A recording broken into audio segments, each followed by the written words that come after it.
A very warm welcome to all the learners. Have you ever thought that if we do not know the distance between any two cities or the weight of our daily essentials like groceries, vegetables, or how much food is needed to lead a healthy life, or how much daily intake of water is essential, or what should be the ideal oxygen level in a human body, even what is the normal body temperature, how difficult and disorganized life would have been for all of us. Dear learners, physics is the study of nature in natural phenomenon. For the description of any such phenomenon, measurement of the involved quantities is essential. Students, by the end of this session, you will be able to understand the concept of measurement and its requirement. You will be able to define a physical quantity and unit. You will also be able to differentiate between fundamental and derived units. At the same time, you will know about various systems of units. Moreover, at the end of this session, you will learn about significant figures and the rules associated with them. Dear learners, many a times we are asked to measure the dimensions of our living room or to calculate the time and distance of our destination with the help of Google Map. So, here the question arises, what is measurement? The measurement of a physical quantity is the process of comparing this quantity with the known fixed unit quantity of the same kind. In our daily life, we measure many things. If it is said that the length of a road is 5 km, it means 5 is the numerical value of the length of the road when kilometer is the unit of measurement. Similarly, if a bucket contains 25 liters of water, it means 25 is the numerical value of the volume of the bucket when liter is the unit of measurement. We frequently come across to the statements like the car is moving at a speed of 60 km per hour or the height of Mount Everest is approximately 8,848 meters. What are these terms like speed, height, weight, etc.? Actually, all these terms are physical quantities.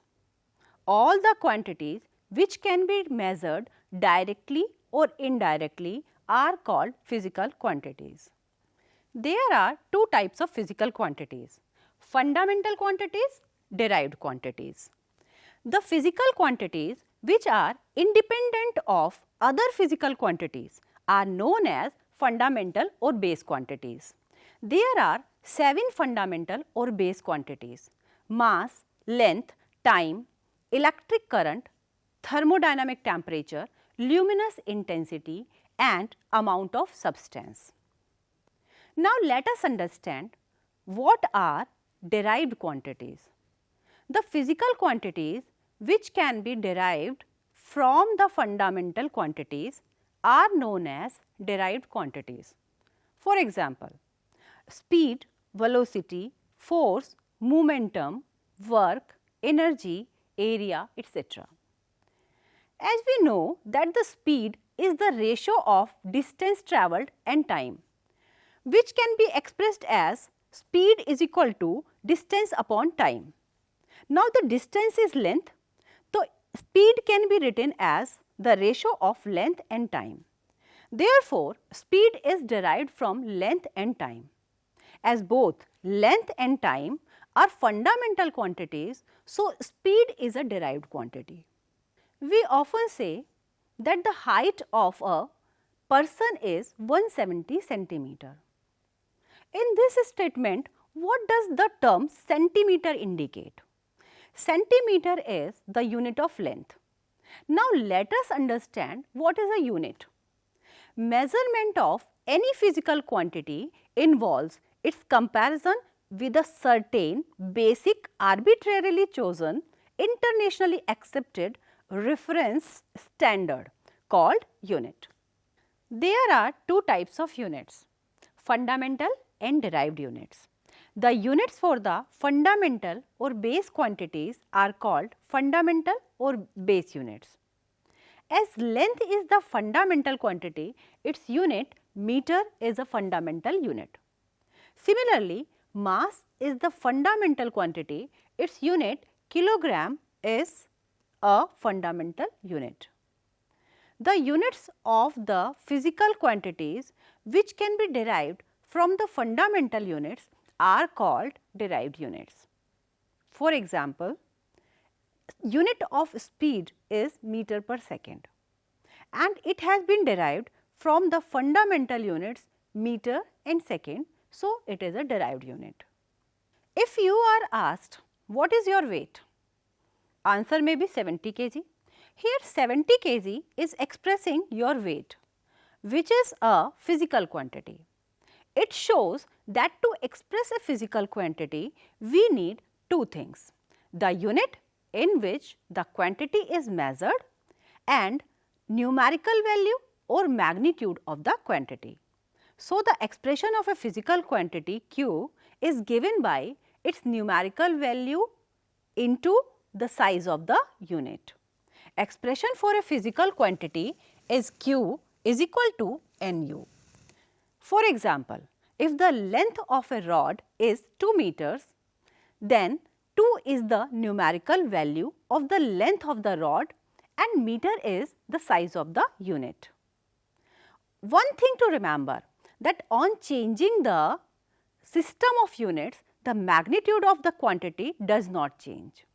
For example, as we assume that the length of the rod is 2 meter, we can also say that the length of the rod is 200 centimeter, because 2 meters is equal to 200 centimeters.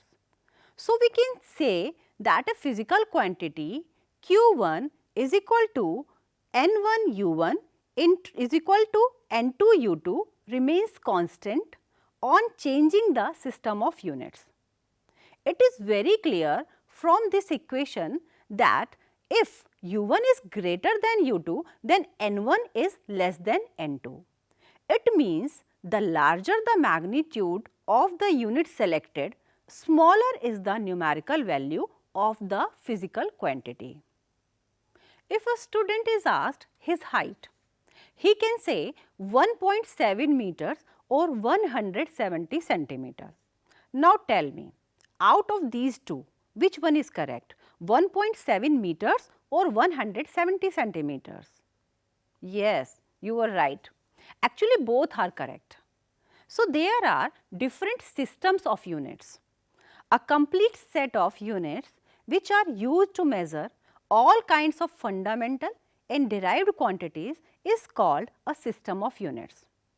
Do you know which are the commonly used systems of units?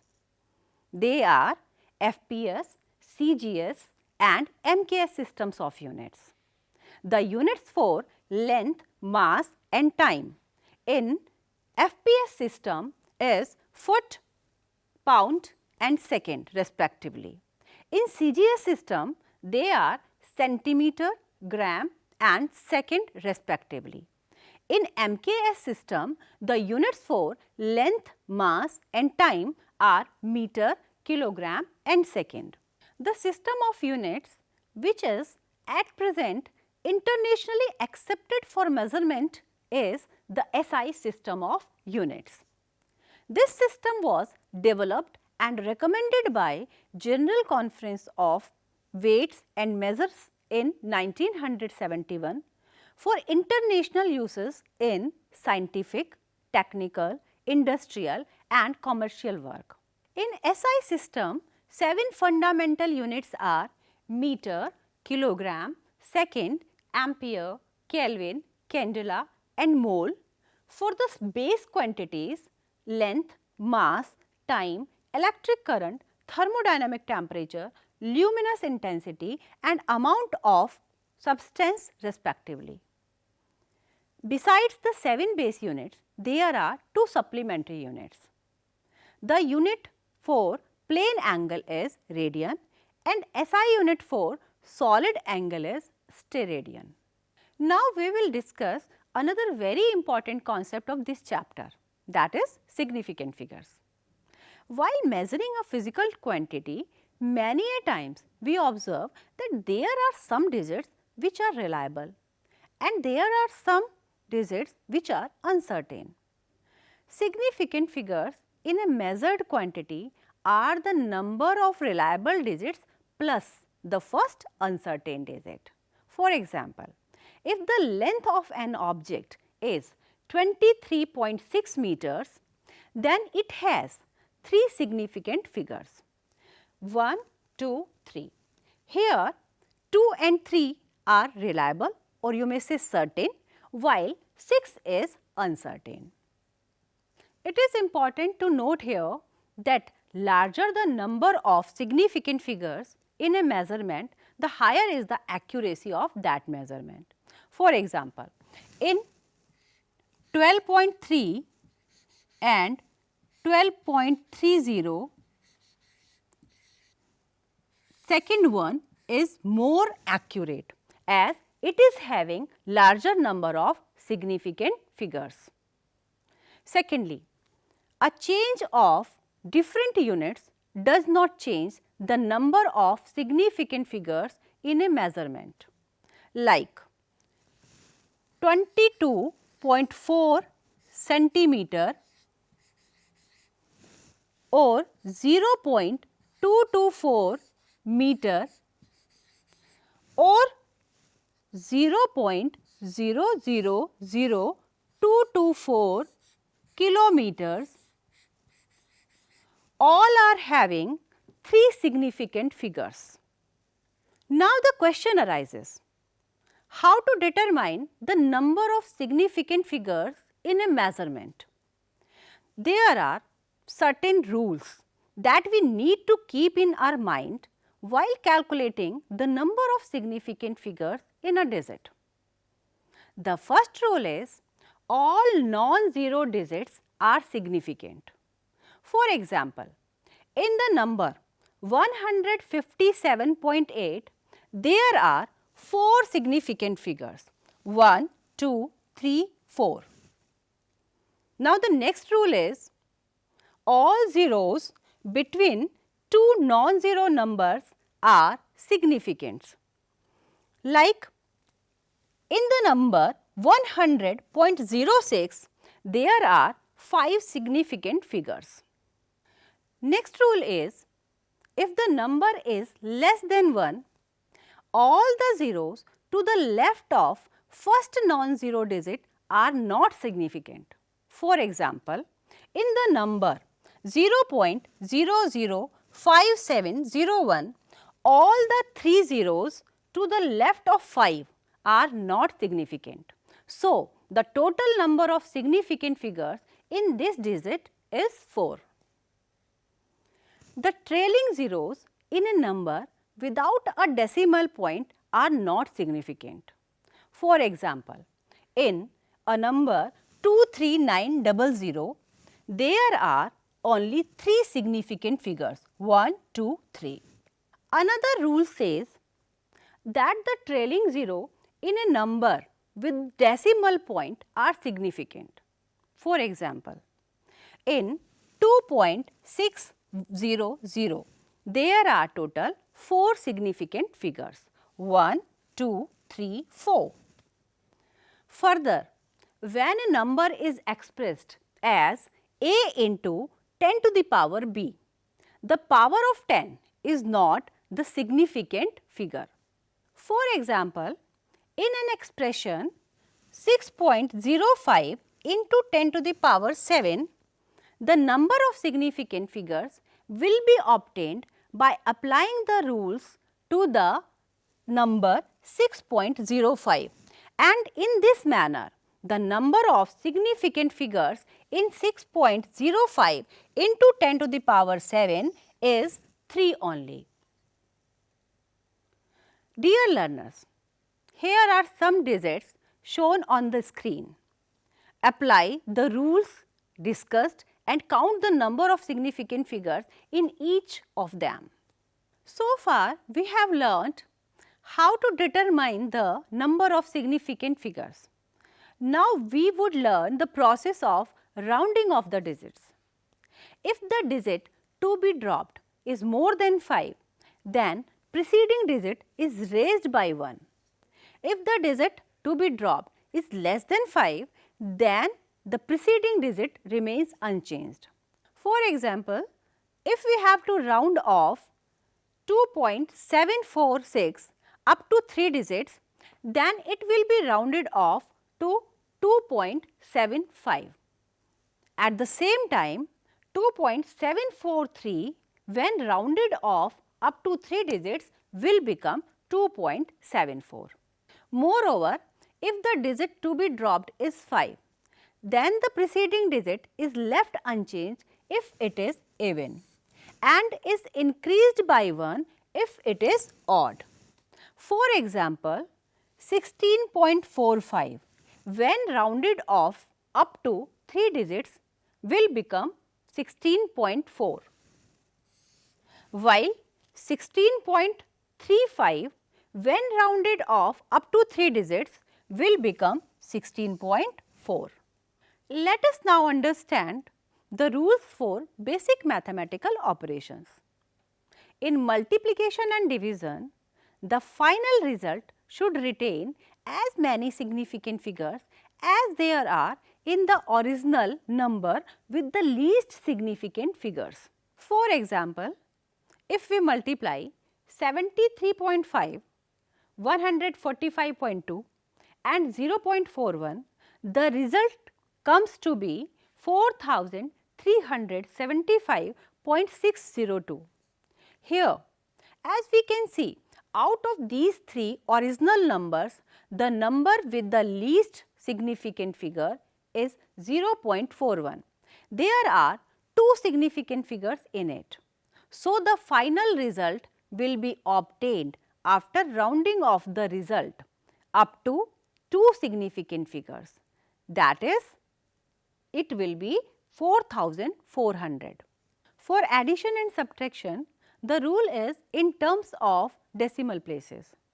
For these operations, the final result should retain as many decimal places as there are in the number with the least decimal places. For example, if we add 436.32, 227.2 and 0.301, the result is 663.821.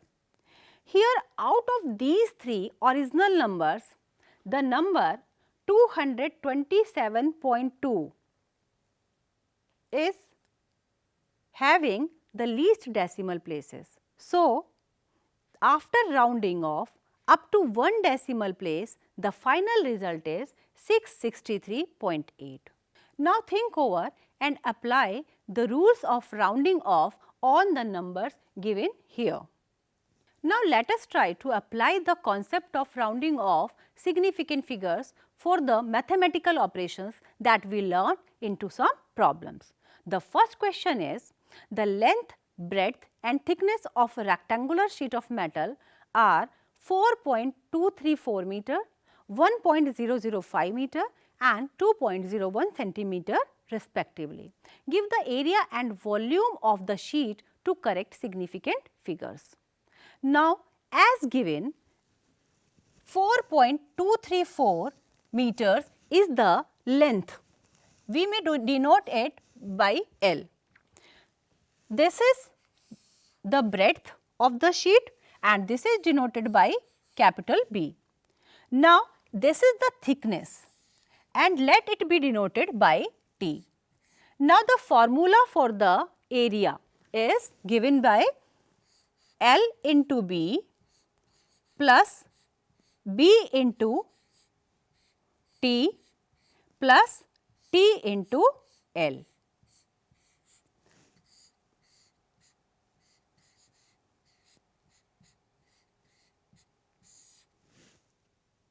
Similarly, the formula for the volume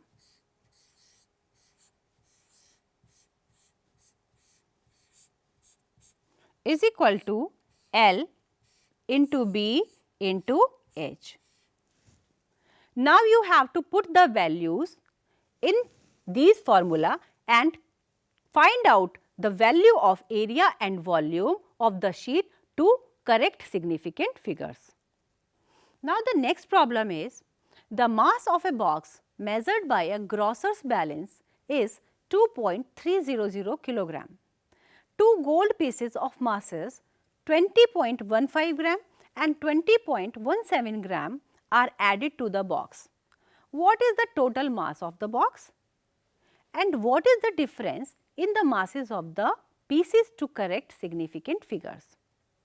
Now the total mass of the box will be obtained by adding these three digits, and the difference in the masses of the pieces will be obtained by the difference of 20.15 gram and 20.17 gram.